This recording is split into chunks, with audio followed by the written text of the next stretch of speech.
ദേവാലയെ തട്ടിക്കൊണ്ട് പോകാനായിട്ട് അങ്ങനെ അഭിഷേകിൻ്റെ അച്ഛൻ ശ്രമിക്കുകയാണ്. ക്ലോറോഫോമൊക്കെ ആയിട്ട് വന്നിട്ട് കൊണ്ടുപോകാൻ തന്നെയാണ് ശ്രമം. പക്ഷേ നടക്കുന്നില്ല. തൻ്റെ സർവ്വ കഴിവുകളും ശക്തിയൊക്കെ ഉപയോഗിച്ച് അവരുടെ നിന്നും രക്ഷപ്പെട്ടിട്ട് അകത്ത് വന്നിട്ട് നമ്മുടെ അഭിഷേകിൻ്റെ അമ്മയോടും അതുപോലെ ദേവരാജൻ മാഷിനോടും ഒക്കെ പറയുന്നത് ഇങ്ങനെയാണ്. അതായത് ഞങ്ങളുടെ വിവാഹം നടന്നത് ഒട്ടും ഇഷ്ടപ്പെടാത്ത ആരോ ആണ് എന്നെ ഇവിടെ തട്ടിക്കൊണ്ട് പോകാൻ ശ്രമം നടത്തി. അതെനിക്ക് സഹിക്കാൻ പറ്റില്ല. അതുകൊണ്ട് തന്നെ ഇതിന് എന്തെങ്കിലും ഒരു പരിഹാരം വേണം.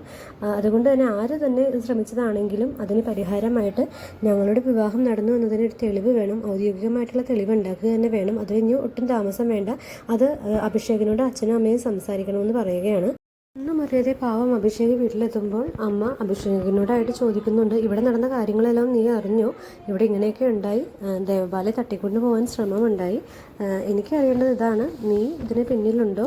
നിനക്കറിയാവുന്ന ആരെങ്കിലും ആണോ? നിൻ്റെ നാടകം തന്നെയാണോ ഇതെന്ന് എനിക്ക് നല്ല സംശയമുണ്ട്. എന്താ നിനക്ക് ഇതിനെക്കുറിച്ച് സംസാരിക്കാനുള്ളത് എന്നൊക്കെ ചോദിക്കുകയാണ്. അപ്പോൾ അഭിഷേകിന് നല്ല ദേഷ്യം വരുന്നുണ്ട്. ഇതൊക്കെ ഞാൻ സഹിക്കേണ്ട എന്താ ആവശ്യമാണുള്ളത്? വരെ ഞാൻ ശ്രമിച്ചു. ഇനിയും ദേവബാലയെ ഈ കുടുംബത്തിൽ നിർത്തിക്കൊണ്ട് മുന്നോട്ട് പോകാനോ എനിക്ക് ഒട്ടും സാധ്യമല്ല. അതിന് ഉടനെ തന്നെ ഒരു പരിഹാരം ഉണ്ടാക്കുക തന്നെ വേണം. എനിക്ക് അത്രേ പറയാനുള്ളൂ എന്നൊക്കെ വളരെ സ്ട്രോങ് ആയിട്ട് തന്നെ അമ്മയോട്, ഗായത്രി ദേവിയോട് പറയുന്നതാണ് കാണിക്കുന്നത്.